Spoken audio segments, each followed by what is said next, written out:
ভাই আমরা শুধু অন্যদের মধ্যে উন্নতি খুঁজে শেষ হয়ে গেছি। ওই সময় এরকম একটা বিশ্ববিদ্যালয় প্রতিষ্ঠা করা, এটাও তো একটা বিশাল বিষয়। ভিক্ষুরা কিন্তু নিজস্ব জিনিসপত্র বলতে ওদের কিছুই ছিল না, একেবারে গেরুয়া পোশাক যেটার মধ্যে সেলাই নেই, অতএব মোটা চিকুনের প্রশ্নই আসে না। একসাথে কাপড় ধোয়া হতো, ওই কাপড় যেটা পরতো সেটাই গায়ে লাগতো, সো এটা প্যাচ দিয়ে পড়তো।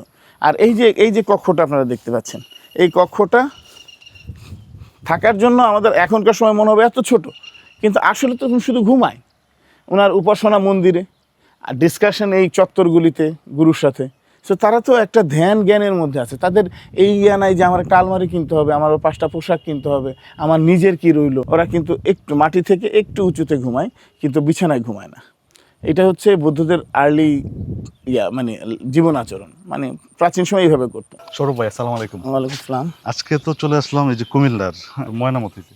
হ্যাঁ, ময়নামতিতে। আর যে জায়গাটা এখন আমরা আছি এটা হচ্ছে এই অঞ্চলের একটা প্রাচীন সভ্যতাই বলা চলে।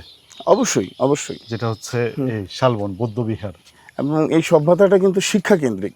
কারণ আমরা কেন শিক্ষা কেন্দ্রিক বলছি, যে আমরা এখানে যতগুলি স্থাপত্য পেয়েছি এখন পর্যন্ত, বিহার, স্তূপ, মন্দির, সবই কিন্তু ধর্মের সাথে রিলেটেড, আবার পাশাপাশি শিক্ষার সাথে রিলেটেড।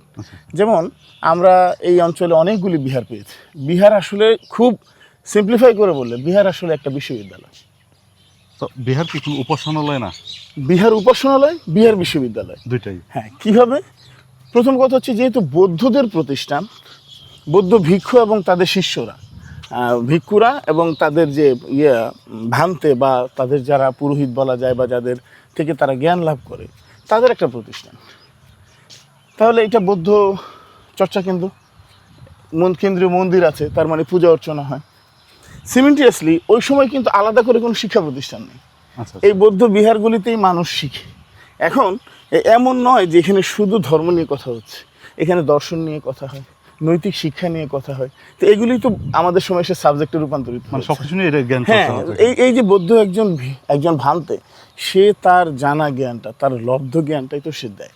একটা বিশ্ববিদ্যালয়ে কি হয়, আমরা বলি যে এক্সট্রিম লেভেলের এডুকেশন, ওইখানে কোনো পাঠ্যপুস্তক নাই। আমরা বিশ্ববিদ্যালয়ে একটা লেকচার দিই, ছাত্ররা তারপর আরও খুঁজে নেয়, আমার চেয়ে বেশি তারা পড়ে নেয়। তাহলে এই বিহারগুলিতে তাই হয়েছে। আপনি কোনো বিহারে ক্লাসরুম পাবেন না। কেন ক্লাসরুম নেই?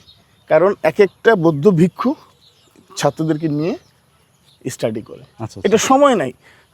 এখন মুড ভালো, বসছি একটা আলোচনায়, 2 ঘন্টা 2.5 ঘন্টা হয়ে যাচ্ছে আলোচনা। আজকে মন ভালো নয়, আজকে বসতেছেই না।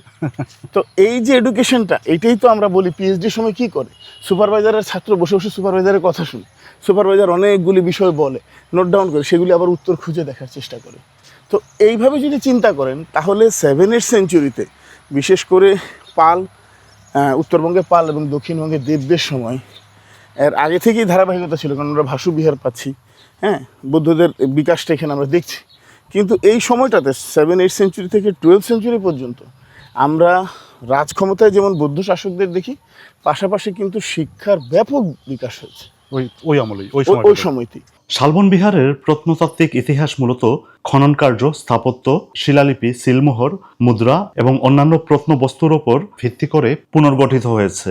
লিখিত ঐতিহাসিক তথ্যের তুলনায় প্রত্নতাত্ত্বিক প্রমাণই এর ইতিহাস নির্ধারণে সবচেয়ে গুরুত্বপূর্ণ। ওই সময় এটা একটা অভিনব, এটা চলতো, 2 বেলা খেত তারা, সকালে আর সন্ধ্যায়, রাতে আহার গ্রহণ করতো না। তো এই যে একটা কালচার ডেভেলপ করলো, এইখান থেকেই তো জ্ঞানের সূতিকাঘার। তা আমরা তো প্রচার করতে পারি নাই। আপনি দেখেন এখানে এখন 13-14টা সাইট খননকৃত, সবগুলিতে মন্দির, বিহার এগুলি পাওয়া গেছে। এটা যখন লিভিং কালচারে ছিল, ওই সময়টাতে কতটা প্রাঞ্জল ছিল এই অঙ্গনটা। এই যে দেখেন, এইটা কিন্তু একটা সিকিউরিটি কমপ্লেক্স, এটা গেটওয়ে। এখানে কিন্তু চেম্বার করা আছে। এগুলির পারপাস আমরা একদম সুনির্দিষ্টভাবে বলতে পারি না, কিন্তু এইটা বলতে পারি যে এই ইয়াটা ছিল যে এই পুরা বিহারটার মধ্যে ঢুকার আর কোনো পথ নেই, এখান দিয়ে আপনি প্রবেশ করতে হবে। তাহলে এইখানে তারা সিকিউরিটি, প্রবেশদ্বার একটাই ছিল। হ্যাঁ, প্রবেশদ্বার একটাই ছিল। এবং আমরা যতগুলি বিহার পাই, সবগুলিতে প্রধান প্রবেশদ্বার কিন্তু একটাই। এই সেন্টারগুলি কিন্তু শুধু শিক্ষা পারপাস ব্যবহার হয়নি। অনেক বণিকরা দেখা গেছে এলাকায় আসছে, ব্যবসা করবে বা পণ্য নিয়ে আসছে, নিরাপত্তার জন্য এখানে রয়েছে, বা আমাদের কাছে জানাচ্ছে আমি 10 দিন থাকবো মুসাফির হিসেবে। তো তারা যে ছিল, তাদের সাথে মাল জিনিস ছিল, সেগুলি নিরাপত্তা। কারণ আমাদের চিন্তা করতে হবে ওই যুগটাতে কোনো সিকিউরিটি নেই। শালবন বিহার আমরা বলি, কিন্তু আসলে এইটার নাম হচ্ছে ভবদেব বিহার। এটা এটা একটা এলাকার পরিচিতি যে নামে পায়, ওই নামটা রাখা ওই কারণে, কারণ এটা সবার কাছে কমন। আপনি বাংলাদেশের যে কোনো জায়গা থেকে বা কুমিল্লার যে কোনো জায়গায় যদি বলেন যে শালবন বিহার যাবো, তাহলে চিনবে, ভবদেব বিহার বলে বুঝবে না। কিন্তু এইটাও আমাদের দায়িত্ব, অরিজিনাল নামটাকেও তুলে ধরা। আর এইটা ভবদেব বিহার কারণ এটা ভবদেব তৈরি করছে। নামটা পরিবর্তিত কিভাবে হলো, আসলে এই এলাকায় প্রচুর শাল গাছ ছিল, ওই পাশটাতে এখনও কিন্তু শালবন সংরক্ষিত, এখানেও ছিল। তো শালবন থেকে শালবনপুর, কোনো একটা সময় এটা রূপান্তর হয়ে এটা হয়ে গেছে সালমানপুর। তাহলে শালবন থেকে সালমানপুর। তো তারপরে এই যে এই শাল গাছ ছিল, যে এটা কেটে এখানে আস্তে আস্তে এটা বের হয়েছে, এটা শালবন বিহার হয়ে গেছে। প্রত্নতাত্ত্বিক খননের সময় উদ্ধার হওয়া পোড়ামাটির সিলমোহর ও লিপি থেকে জানা যায় যে শালবন বিহার 8ম শতকে দেব রাজবংশের রাজা শ্রী ভবদেব প্রতিষ্ঠা করেছিলেন। সেই সময়ের সিলমোহরে শ্রী ভবদেব মহাবীরের নাম পাওয়া যায়, যা প্রতিষ্ঠাতার সবচেয়ে বড় পরিচয় নিশ্চিত করে। এটা কিন্তু একটা ওয়াল, এটা কিন্তু কোনো কক্ষ না। অনেকে ভুল করে যে এইটাই কোনো কক্ষ কিনা, এই পুরাটা একটা ওয়াল, এই পুরাটা একটা ওয়াল। আর এইটা পেছনের ওয়াল। সাধারণ মানুষ অনেক সময় মনে করে যে এগুলি বড় বড় ঘর ছিল, এটা পুরো সলিড ওয়াল উঠে গেছে, এটার মধ্যে কিছু ছিল। এখন আমরা টোটাল ওয়ালের উপর দাঁড়িয়ে আছি, মানে সীমানা প্রাচীর। হ্যাঁ, প্রাচীর। এটা যদি কল্পনা করেন যে এটা যদি 10 ফিট 15 ফিট উঠে, তাহলে কত হিউজ। এরকম 115টা কক্ষ আছে, ভিক্ষু থাকার 115টা কক্ষ। এটা হচ্ছে কোনার সেল, হ্যাঁ, কোনার কক্ষ। দেখেন এই কোনাটা কিভাবে মিলিয়েছে তারা। এই কোনায় এখানেও ঘর হয়, এখানেও, তাহলে ঢুকবে কিভাবে? তাহলে তারা এটা ডাবল চেম্বার করছে, বাকিগুলি তো সিঙ্গেল চেম্বার, এটা ডাবল চেম্বার। এটা দিয়ে ঢুকলো, ঢোকার পর আবার ওইখান থেকে উঠলো। এই জন্য অনেকে বলে যে একটু উঁচুতে ওইটা, এটা থেকে ওইটা একটু উঁচুতে, তাহলে ওইখান থেকে কি আবার উপরে ওঠার কোনো কিছু ছিল কিনা। বাট আমরা এখনো কোনো এভিডেন্স বলতে পারবো না, যে এই এভিডেন্সের জোরে বলতে পারবো। শুধু দেখা যাচ্ছে যে এটা থেকে এটা একটু আপলিফট। অধিকাংশ বৌদ্ধ বিহারের প্রবেশপথ উত্তর দিকে। এরকম বড় একটা বিহার এতদিন ব্যবহার হয়েছে, সেই তুলনায় কিন্তু আমরা স্কাল্পচার পাইনি, সেই তুলনায় এটা পাইনি। তারপরে যেগুলি পেয়েছি, ভাঙাচোরা জিনিসপত্র, টেরাকোটা প্ল্যাক পেয়েছি, মন্দির অলঙ্করণ ছিল খনন থেকে। তারপরে ব্রোঞ্জের কিছু জিনিস পাওয়া গিয়েছে, বাসনকোসন পাওয়া গেছে, পটারি পাওয়া গিয়েছে, মুদ্রা পাওয়া গেছে, মুসলিম মুদ্রা পাওয়া গেছে। তাতে বোঝা যায় বণিকদের সাথে একটা যোগাযোগ ছিল, এটা তো বন্দরের কাছাকাছি। খননের সময় দেখা গেছে যে বিহারটি একবারে নির্মিত হয়নি। বিভিন্ন স্থানে ভিন্ন ভিন্ন নির্মাণ স্তর, দেয়ালের পরিবর্তন এবং মেঝের একাধিক স্তর পাওয়া গেছে। আর এগুলো থেকে প্রমাণ পাওয়া যায় যে বিহারটি দীর্ঘ সময় ব্যবহৃত হয়েছে এবং তার প্রয়োজন অনুযায়ী একাধিকবার সংস্কার ও সম্প্রসারণ করা হয়েছে। এত বড় বিহার আসপেক্টে সেটা খুবই অপ্রতুল। তাতে আমার ব্যক্তিগতভাবে ধারণা হচ্ছে যে এটা ধাপে ধাপে ধীরে ধীরে পরিত্যক্ত হয়েছে। প্রত্নতত্ত্ব অধিদপ্তর কর্তৃক খনন রিপোর্ট থেকে আমরা দেখি যে মন্দিরে 6টা নির্মাণ যুগ আছে আর বিহারে 4টা নির্মাণ যুগ। তার মানে বিভিন্ন সময় এটা রূপান্তর হয়েছে, পরিবর্তন হয়েছে। সো এইভাবে এটার, কারণ দীর্ঘদিন ধরে ব্যবহার হলে আস্তে আস্তে পরিবর্তন হয়। এখানে এটার জন্য স্পেশাল কিছু বানায়, একটু ভাঙে, এটা করে তৈরি করে নতুন একটা মন্দির তৈরি করলো, এইভাবে ডেভেলপ হয়, মন্দিরের পরিবর্তন আসে। যে মন্দিরগুলো কিন্তু এক একটা এক এক যুগের, হ্যাঁ, ওপেনলি 3-4টা যুগ একদম ক্লিয়ার দেখা যায়। বৌদ্ধরা আসলে প্রদক্ষিণ করে, এটাকে বলে, যে কোনো মন্দিরের চারপাশ দিয়ে ঘোরার একটা পথ থাকবে, এই পথটাকে বলে প্রদক্ষিণ পথ। তো এইটাই ওদের এই মানে অনেকটা তাওফের মতন, ঘুরে ঘুরে তারা ধ্যান করে বা বুদ্ধকে স্মরণ করে এরকম। এটা কি ড্রেনেজ সিস্টেম ছিল? এটা ড্রেনেজ সিস্টেম ছিল, কিন্তু এটা এখন নষ্ট হয়ে গেছে। মানে কনজারভেশন করার পর পানি পাস করে না, জমে থাকে, আস্তে আস্তে যায়। কারিগররা কত দক্ষ ছিল, ইঞ্জিনিয়াররা এইটার জন্য কাস্টমাইজ করে ইট তৈরি করছে।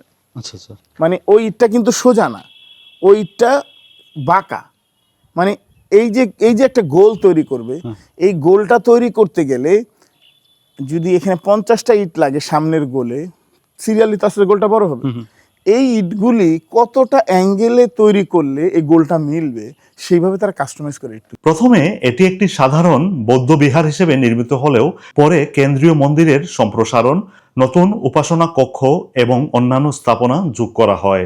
আর এই পরিবর্তনগুলো থেকে বোঝা যায় যে সময়ের সঙ্গে সঙ্গে ধর্মীয় কার্যক্রম ও ভিক্ষুদের সংখ্যা বৃদ্ধি পেয়েছিল। এগুলির মধ্যে আবার সংস্কার করছে, কোথাও বাড়াইছে, কক্ষটা বড় করছে, ইয়ে করছে। তো এটা খুব জটিল প্রক্রিয়া, একসাথে হয় না সব। না না না, একটার উপরে একটা। কারণ ধরেন 500 বছর যদি টিকে থাকে, 400 বছর টিকে থাকে, এর মধ্যে চাহিদা, প্রয়োজন, অনেক কিছুই কাজ করেছে। এর মধ্যে ভূমিকম্প হয়েছে অনেকবার। তো মনে করেন উপরেরটা ক্র্যাক পড়ছে, তাহলে ভেঙে তো আবার নতুন একটা তৈরি করবে, এটাই তো স্বাভাবিক। তো এইভাবে করেছে। আমরা এখন একদম লাস্ট ফেজটাতে আসতেছি। এই যে উঠে আসলাম, এটা হচ্ছে শেষ নির্মাণ যুগে, তারপরে পরিত্যক্ত হয়ে গেছে। এই হচ্ছে মূল মণ্ডপ। আর ওইটা হচ্ছে মন্দির। আচ্ছা আচ্ছা। আমরা ওইটাতে কোনো মূর্তি পাইনি খননে। যদি আমরা মূর্তি পেতাম তাহলে কিন্তু আমরা নিশ্চিত করে বলতে পারতাম এটা কার মন্দির। প্রত্নতাত্ত্বিক প্রমাণ অনুযায়ী 1100 থেকে 1200 শতকের দিকে বিহারটির গুরুত্ব কমতে থাকে। রাজনৈতিক পরিবর্তন, বৌদ্ধ ধর্মের অবক্ষয় এবং নতুন শাসন ব্যবস্থার প্রভাবে এটি ধীরে ধীরে পরিত্যক্ত হয়। পরবর্তীতে শতাব্দীর পর শতাব্দী মাটির নিচে চাপা পড়ে থাকে এই শালবন বিহার। ব্রিটিশ আমলে ময়নামতি অঞ্চলে প্রত্নতাত্ত্বিক জরিপ শুরু হয়। 1955 সালের পর নিয়মিত খননের মাধ্যমে শালবন বিহারের পরিকল্পনা, কক্ষ, কেন্দ্রীয় মন্দির এবং অসংখ্য প্রত্নবস্তু আবিষ্কৃত হয়। সৌরভ ভাই, এখানে এই যে ইটগুলো, এত ইট কিভাবে আসলো? ও আচ্ছা, এটা ইট এখানে লোকালি তৈরি করা হয়েছে। এখানেই? ইট তো আর মাটি খুঁড়ে পাওয়া যায় না। তো মানে কোনো রড নাই, কিছু নাই, এটা এখনো টিকে আছে? হ্যাঁ, এইটার কারণ হচ্ছে যে থিকনেসটা দেখছেন কত বড়। আরেকটা বিষয় আছে, এই যে দেখেন ইটগুলি যে বিছেছে মাঝখানে মাঝখানে মোটর, এখন তো চুন সুরকি দিয়েছে, তখন কিন্তু চুন সুরকি ছিল না, মাটি। মাটি আর ইট? হ্যাঁ, মানে ইটগুলি এরকম বিছে এই ফাঁকের মধ্যে তারা মাঠ দিয়েছে, কাদা কাদা। কাদা, আচ্ছা। তখনও এটা ব্যবহার করার প্রসেস আসেনি। যেমন কলোনিয়াল পিরিয়ডেও কিন্তু আমাদের সিমেন্ট আসেনি, সিমেন্ট সেই দিন আসছে। এখন তো সবাই সিমেন্ট দিয়ে বানায়, কিন্তু কলোনিয়াল পর্যন্ত মানে ঔপনিবেশিক সময় পর্যন্ত আমরা 19-20 সেঞ্চুরির শুরুর দিক পর্যন্ত আমরা কিন্তু এই চুন সুরকি ব্যবহার করছি। স্তরবিন্যাস, স্থাপত্যের পরিবর্তন, সিলমোহর, লিপি, মুদ্রা, অন্যান্য প্রত্নবস্তুর বিশ্লেষণে প্রমাণ করে যে শালবন বিহার প্রাচীন বাংলার রাজনৈতিক, ধর্মীয়, অর্থনৈতিক ও সাংস্কৃতিক ইতিহাসের একটি গুরুত্বপূর্ণ দলিল।